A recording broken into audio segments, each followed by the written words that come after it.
Assalamualaikum warahmatullahi wabarakatuh. Salam belajar, suka belajar.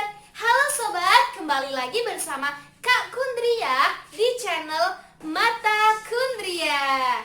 Nah, di video kakak kali ini kakak bakal ngebahas tentang menghitung selisih kas kecil. Nah, sebelumnya kakak kan udah ngebahas nih tentang kas kecil, mulai dari metode pencatatannya, terus gimana cara mengaplikasikan dalam bentuk soalnya itu seperti apa. Nah, buat teman-teman yang terlewat, bisa banget skip video ini, nanti mampir ke channel kakak yang sebelumnya. Nanti kalau udah ditonton, kembali lagi ke sini. Biar apa? Biar nanti ada hubungannya gitu loh. Oke? Nah, di dalam menghitung kas kecil ini kan terjadi selisih. Nah, teman-teman tahu nggak kenapa sih kok dalam pencatatan tuh ada terjadi selisih? Penyebabnya itu seperti apa? Jadi begini teman-teman, kas kecil itu bisa terjadi selisih karena beberapa faktor. Di antaranya biasanya dalam pencatatan. Pencatatan kita kesalahan mencatat. Contohnya gini ya, kita disuruh membayar beban listrik. Kita disuruh membayar beban listrik senilai 250.000.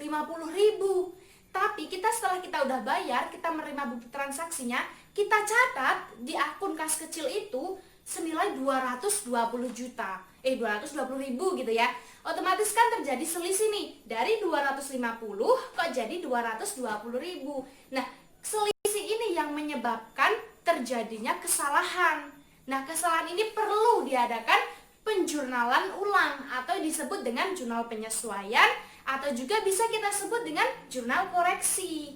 Nah, selain itu juga bisa disebabkan karena pembulatan nominal. Biasanya di suatu perusahaan kan ada nih nominal di belakang koma itu misal 3, 2, 1, 9, 9 dan seterusnya. Ada kan kalau di matematika kan teman-teman sering dengar, kalau 5 ke atas kita bulatkan ke atasnya. Kalau 5 ke bawah, kita bulatkan ke bawahnya. Nah, dari kesalahan seperti ini bukan kesalahan, jadi pembulatan ini nanti yang menyebabkan ketidakbalancen di akhir gitu kan. Ibaratnya mungkin kita terlalu sering membulatkan ke atas, otomatis kan pasti berkurang nih. Kalau kita membulatkan terlalu ke bawah, otomatis kelebihan, jadi seperti itu. Selain itu, juga bisa disebabkan karena uang palsu teman-teman. Biasanya itu tuh terjadi karena ibaratnya kurang dalam pengetahuan tentang mendalami uang asli itu seperti apa, uang palsu itu seperti apa. Nah, kalau sampai terjadi seperti ini bisa menyebabkan selisih kas juga. Ini harus kita hitung juga. Ini ada penyebabnya uangnya palsu. Terus ada lagi teman-teman, selisihnya itu kita tidak tahu sumbernya itu dari mana. Nah, kalau sumbernya dari mana, metode pencatatannya seperti apa, jadi nanti kita bahas di sini. Oke, jadi begini teman-teman, sebelum masuk ke prakteknya, kakak mau cerita sedikit gini ya. Intinya, kalau dalam menghitung selisih kas kecil ini, itu bisa kita katakan cash lebih atau cash overage, dan bisa kita katakan cash shortage. Nah, cash shortage ini ibaratnya tuh dia tuh kekurangan kas selisihnya itu kurang. Contohnya tuh begini, misalnya di pencatatan kas kecil kita, di saldo akhir itu terdapat nominal senilai 4 juta rupiah.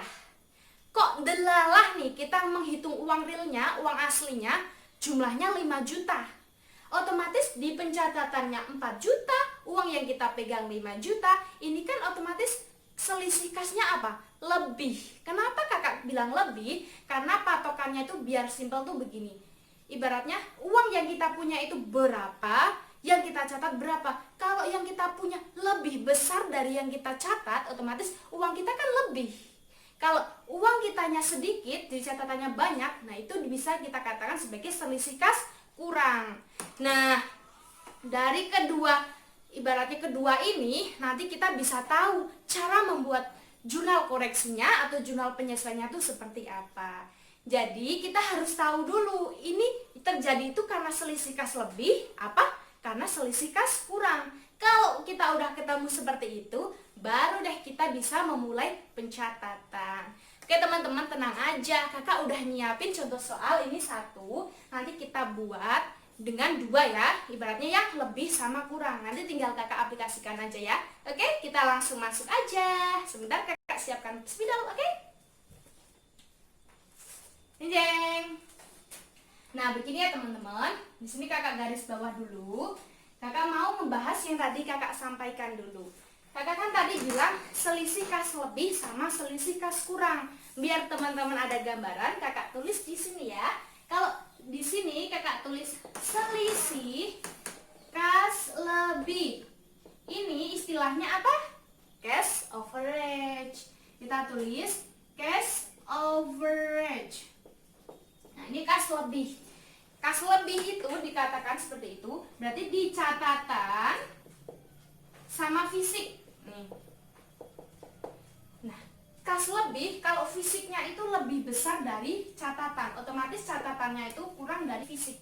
Ibaratnya teman-teman harus bisa, intinya tuh dalam logikanya, kalau misal ada orang bilang catatannya kurang dari fisik itu apa, kalau fisiknya lebih besar dari catatan itu apa, kita harus tahu dulu intinya patokannya. Kalau kakak tuh begini, kalau fisiknya lebih besar itu kakak bilang average, berarti kalau fisiknya besar otomatis catatannya kecil, kita tinggal bolak-balik lawan katanya gitu ya. Nah, kalau udah seperti ini, jurnalnya kita buat di sini. Karena ini kasnya lebih, nah, dalam menentukan ini kas lebih apa kas kurang itu pada fisik. Nah, dalam menentukan jurnalnya ini keluar atau masuk dari catatan. Kita main logika lagi. Kalau selisih kas lebih, fisik kita terlalu besar, catatan kita terlalu kecil. Sedangkan kita kalau mencatat akuntansi otomatis kan pedomannya di catatan. Kalau catatannya kurang maksudnya catatannya sedikit, kita harus menambahkan biar gimana caranya catatan itu sama dengan yang asli, uang yang kita pegang gitu teman-teman. Karena ini catatannya sedikit berarti kita tambah. Karena ini kita catat sebagai kas kecil, berarti yang kita tambah kas kecil. Kalau tambah kas kecil posisi di debit, karena ini kan masuk golongan aktif lah. Teman-teman pasti masih ingat dong mana yang menambah di posisi mana? Ya, di sini berarti kas kecil. Nah, karena ininya catatannya kurang, uangnya kelebihan, berarti kita harus menambah catatannya biar sesuai dengan fisiknya. Nah, terus kreditnya apa? Kreditnya kita tulis selisih kas kecil. Nah, kenapa harus selisih kas kecil? Ini kita tulis selisih kas kecil bila mana selisihnya itu tidak kita ketahui sumbernya dari mana. Kalau kita tahu sumbernya misal dari beban listrik, yang salah mencatat, kita tulis di sini beban listrik. Kalau sumbernya dari beban gaji, yang salah kita pencatatan, kita tulis beban gaji. Karena berhubung nggak kita ketahui, kan faktornya ada banyak nih. Kakak tadi nyebutin kan? Kakak nyebutin kalau tidak ada sumber yang kita ketahui, berarti jurnalnya selisih kas kecil. Sekarang kita masuk yang selisih kas kurang. Sini kakak tulis ya. Selisih kas kurang. Nah, selisih kas kurang ini istilahnya cash shortage. Kita tulis juga cash shortage. Nah, dalam menentukan selisih kas ini kurang, patokannya di mana? Di fisiknya. Berarti kita tulis di sini catatan, di sini fisik. Teman-teman harus ingat ya. Kalau untuk menentukan ini namanya selisih kas kurang, apa lebih di fisik. Fisiknya kurang berarti namanya selisih kas kurang. Kalau selisih kas kurang, fisiknya kurang berarti catatannya lebih besar. Jadi intinya begini teman-teman. Kalau kita pengen tahu pencatatan ini masuknya lebih atau kurang, kita fokusnya di fisik. Kalau fisiknya kita sedikit berarti itu dinamakan selisih kas kurang. Karena fisiknya terlalu sedikit otomatis catatannya besar. Nah, dalam pencatatan akuntansi, patokan kita ada di catatan. Dalam penjurnalan kita fokusnya ke catatan. Kalau fisiknya kita besar banget, catatan kita harus dikurangin. Berarti ini kan catatannya lebih besar kan? Kita harus kurangin. Kuranginnya gimana bunyinya? Berarti kas kecilnya yang kurangin di posisi kredit. Kita tulis nih, kas kecil ini posisi kredit. Nah, debitnya apa? seperti tadi, selisih kas kecil. Teman-teman ingat ya, ini bisa kita tulis selisih kas kecil kalau kita tidak tahu sumber penyebabnya itu di mana, gitu ya teman-teman. Teman-teman jangan bingung, kan di sini selisih kas kurang, kok di sini catatannya lebih. Patokannya di mana? Di fisik. Fisiknya kurang, kasnya kurang. Baru deh kalau kita mau buat jurnalnya, jurnal koreksi apa penyesuaian, fokusnya ke catatan. Pertama fokus ke sini untuk menentukan namanya masuk kurang apa lebih. Kalau udah kita tahu ketentuannya, kita buat jurnalnya, patokannya di catatan. Catatannya lebih besar berarti dikeluarkan biar seimbang. Biar lebih paham, ini kakak udah siapin satu soal. Nanti kakak ombre biar jadi 2 aplikasi ini ya. Ntar kakak hapus dulu. Oke, kita hapus pembahasannya. Kita kupas satu dulu ya. Nah, kita baca bareng-bareng. Di sini saldo akun kas kecil pada 31 Januari sebesar 500.000. Berarti kita tulis dulu di sini catatan. Catatan berapa? 500.000. Namun berdasar perhitungan secara fisik ya teman-teman, jumlahnya senilai 550.000. Kita tulis di sini fisik berapa? 550.000. Nah, setelah dilakukan penelitian, ternyata pembayaran listrik tanggal 30 Januari senilai 200.000 dicatat 150.000. Ini sumber kesalahannya. Buatlah jurnal koreksi. Nah, kita udah ketemu 4 poin penting ini ya. Fisiknya berarti yang ini kan. Nah, yang di catatannya senilai begini. Kita lihat dulu. Untuk menentukan ini masuk selisih kas kurang apa lebih, patokannya di fisik. Kita fokus di fisik.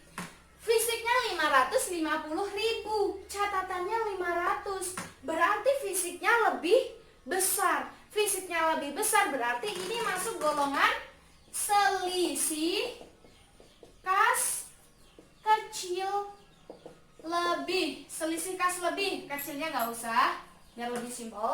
Ini namanya selisih kas lebih. Kenapa? Fisiknya lebih besar. Berarti bentuknya gimana? Fisiknya lebih besar, berarti gini kan? Catatannya lebih kecil dari fisik, karena fisiknya lebih besar dari catatan. Oke, udah ketemu. Berarti kita fokus ke sini. Berarti jurnalnya pakai yang ini. Masih ingat kan bentuk jurnalnya apa? Nah, terus berhubung ini sudah diketahui, Januari sebesar ini dicatat 150.000. Kita tulis dulu.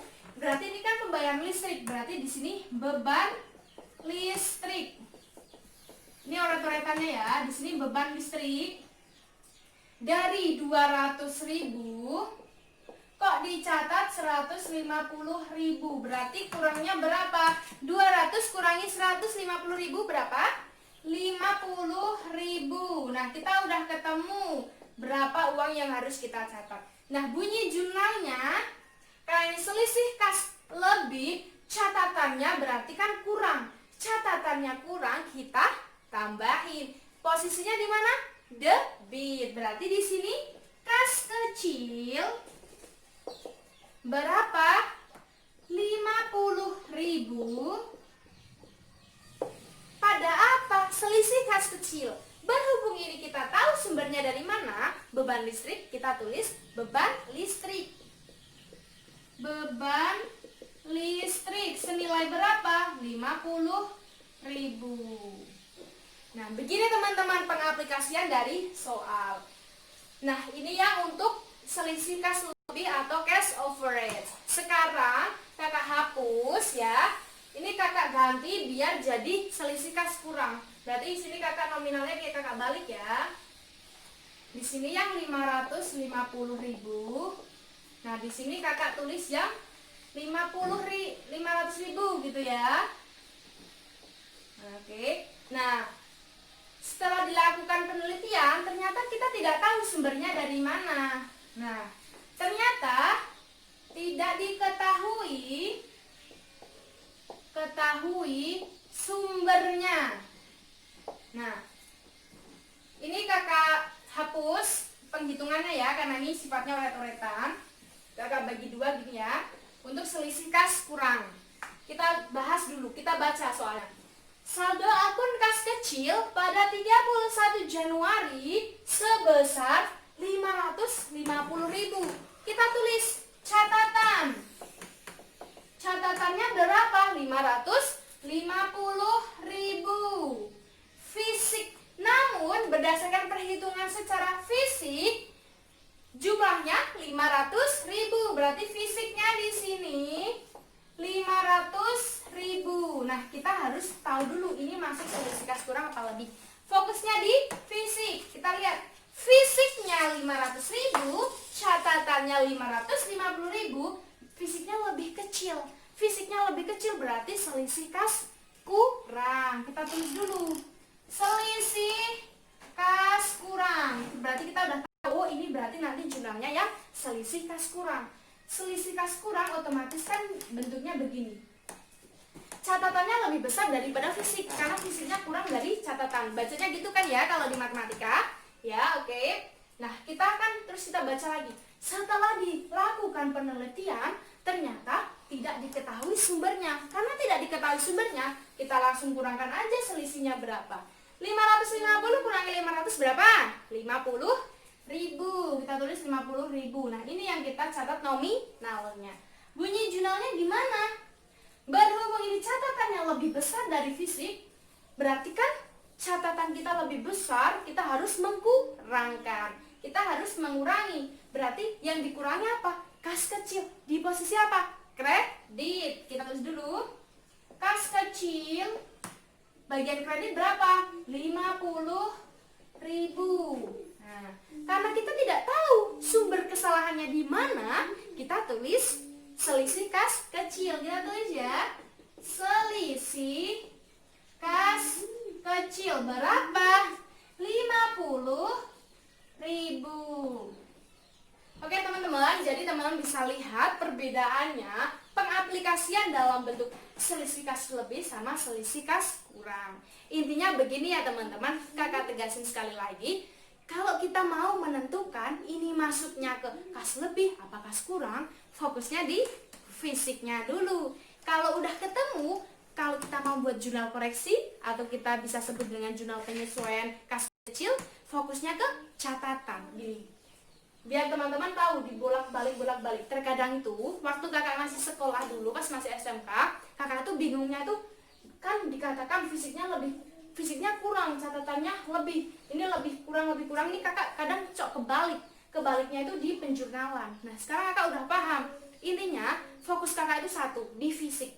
Fisiknya udah ketemu, nanti kita buat kayak gini, mau dibolak-balik kita jadinya paham. Intinya fisik. Fisik untuk mengetahui apa?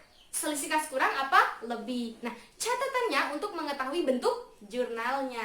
Jadi begitu ya teman-teman, pembahasan tentang kas kecil, tentang selisihnya. Baik itu secara cash average ataupun cash shortage. Oke teman-teman, terima kasih. Video kakak akhiri sampai di sini. Semoga bermanfaat buat kita semua.